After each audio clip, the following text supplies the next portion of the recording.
frenzy of the art world and of the art market, and we've come to expect a certain thing.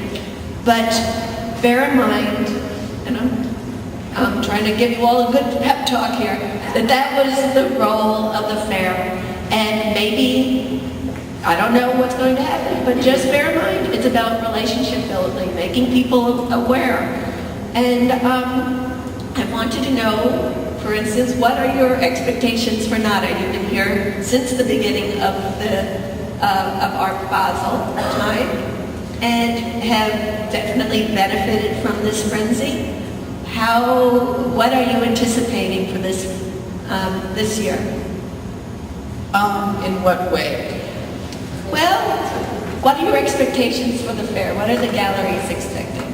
Why do they? Well, I think that they know that the economic crisis is not a small one, and I think that they're coming into it realistically. I think that I've been telling anyone that I think that the opportunity for meeting new clients and opportunities to get shows for your artists either at other galleries or in institutions, and just to meet new people and to have press, and all of that is going to be as present as it ever was. I know a lot of people who are still coming to Miami who don't feel like we're going to see a drop in that kind of a thing. So I'm expecting it to be a good fair. I'm excited about it. We have 88 galleries from 19 countries coming down, and actually it's funny because we have a lot more going on during the whole run of the week than we've had in the past. We have performance happening every day at the fair. There's going to be a daily performance at noon, and then evening performances from 4 to 7. I don't know how many of you have been to the NADA Art Fair, but we have a really lovely outdoor garden area with hammocks and a nice cafe restaurant where you can sit down and have somebody come and wait on your table, or you can get food and walk away with it. But it's a very comfortable place where you can actually really spend the entire day. It's free and open to the public during the entire week, so you don't have to worry about that. And that's another nice thing about having this outdoor program happening the whole time, is that it's a place that you know that you're going to come and see something every day.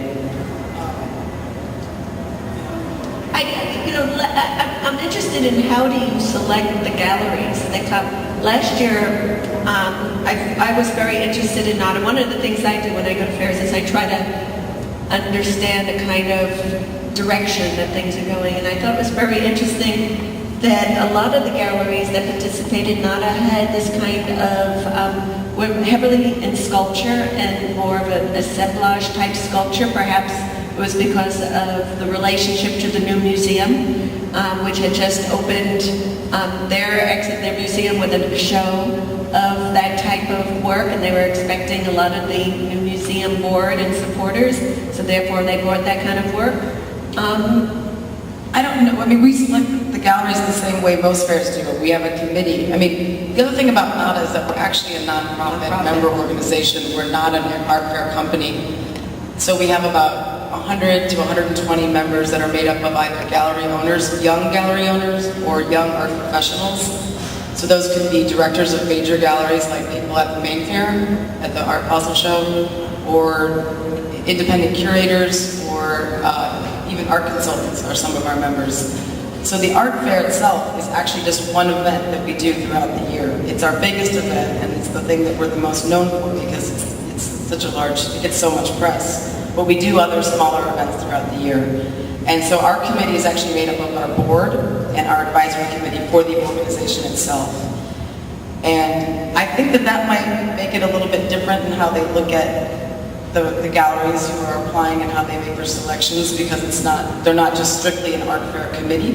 They have a lot of other concerns that they look at when they're selecting galleries.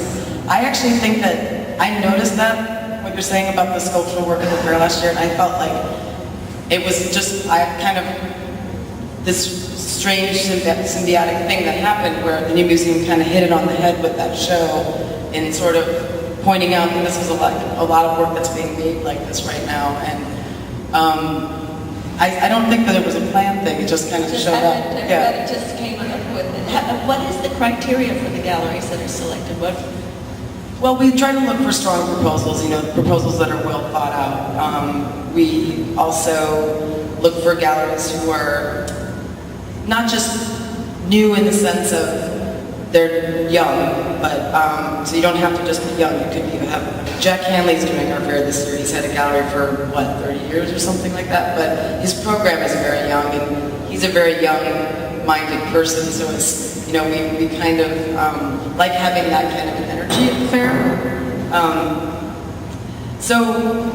And we also try to make it as international as possible. So we've actually never had a gallery from China, but if you get an application from a gallery in China, if it's decent, your chances of getting in are probably better than if you're just another good young gallery in New York.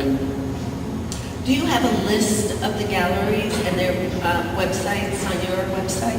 Yeah. Actually, our website is newartdealers.org, and our homepage has a link at the top that says the fair, because it isn't just what we do. So there's a link at the top of the webpage that takes you to the Art Fair website. You'll find all the information there.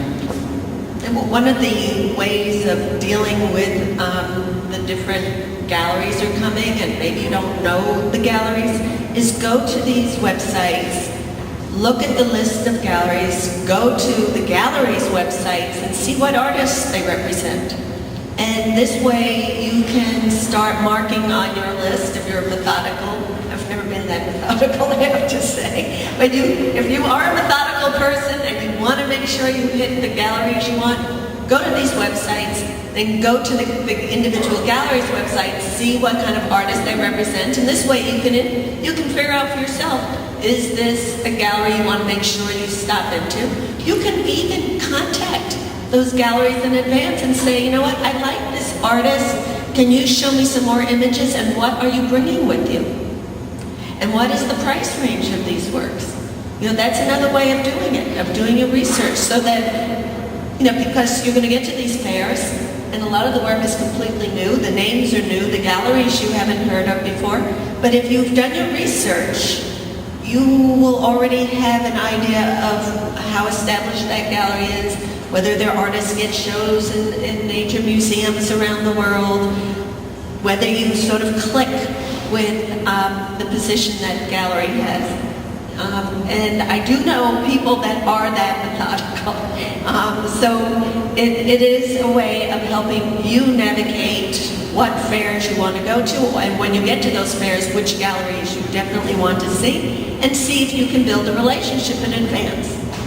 And the other thing is, if you find a gallery at these fairs that you really like, be sure to give them your card or your email and say you'd like to stay on their email list. Or if you saw an artist that you like, tell them to keep you informed of that artist. You might not be interested in buying now because the work might be too familiar, or you're not sure, or it's the wrong time. But if they keep you informed, it might be the right time, and this will be a relationship that you have forever. Well, Virginia, talking about forever, I've known you forever. And, Virginia's been down there at Coral Gables. It's the first Fridays of the month. Okay, you just had one, right? That's nice. Boom. Drum roll, please. So Friday night you had this Friday you had a really great open gallery night. Last night. Last night. Right. Last night was Friday. That's wonderful, and now you're involved with the Bridge Art Fair, and the name itself brings certain suggestions. Does the Bridge have a kind of significance to it, or how did that name come about? Bridge. I'm the instant spokesperson for Bridge. I was called Thursday night and asked to sit in on this very important seminar. So I have made some notes on Bridge. I am not an authority on it. But you definitely can go to their website and find out any information that I'm not able to tell you this afternoon. As far as the Bridge name, I'm not quite sure, Bonnie, how that arrived, but let me tell you the focus of the Bridge Art Fair. Bridge came in 2006, and they showed on Miami Beach at the Catalina Hotel. Have any of you visited the Bridge Art Fair? Many of you. Okay, so they